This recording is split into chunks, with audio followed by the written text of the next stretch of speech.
waxaan meesha idin ku sheegnay suugaanta Soomaaliya say u qaybsanto waxay u qaybsantaa hees iyo maanso maansadu waxay u qaybsantaa ilaa 7 u qaybsantaa waxa weeyaan gobay geeraar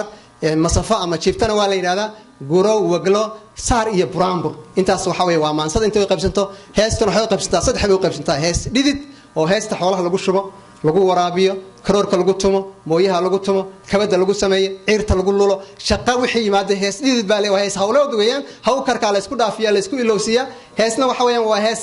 ciyaareed baa la yiraahdaa haday noqoto wagla noqoto iyo haday noqoto maxay dilka noqoto diisow noqoto iyo haday dhaanta noqoto iyo haday batar noqoto iyo haday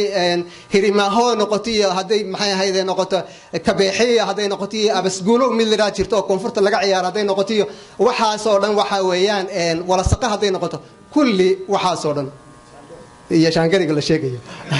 ma sha Allah waxa weey waxaas kulligood waa heesaha weeyaan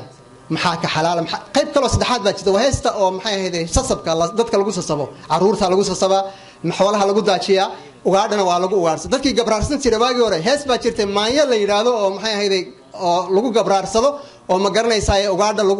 lagu ugaarsan jiray jirtay taasna way jirtaa ala kulli xaal hoosaaduna Soomaali way yaqiineen laakiin maxaa soo hadhay heesan cusub 1954 ayaa magaalada Boorame nin u dhashay oo Djibouti iyo Boorame inta kaga dhaxaysa gaari xaaji xirsi loo jiray ulahaa baa kaga jabay meeshaas markaasuu markuu cabaar ku rafaaday buu sheegada halka waad ka dhageysteen Boorame balwada maalinta soo baxday weeyaan kadibna waxa weeyaan heestan cusub baa timid waxayna isku dartay inay magaciiba bedeshaba oo ruux walba abwaan la yiraahdo abwaanka iyo gobyaaga iyo aftaankii oo bay isku wada laaqday waxa weeyaan runtii abwaanka waxa la dhahaa ruuxa murtiyaanka albulaqa wal adaba wal hukama af arabiga ku lagu u dhigmaan saddexdoodu abwaanka suugaanyahanka iyo aftaanku waa ninka sida maxay idaaja oo kaliya sheeka xariir dadkaas aftahan ah waxa weeyaan abwaankuna waxa weeyaan oday biqi cali garaado kale ninkii loo jiray weeyaan gobyaankuna waa sida raagwaas iyo dadka u dhigmo weeyaan maxay gobyo oo masuugaanyahanka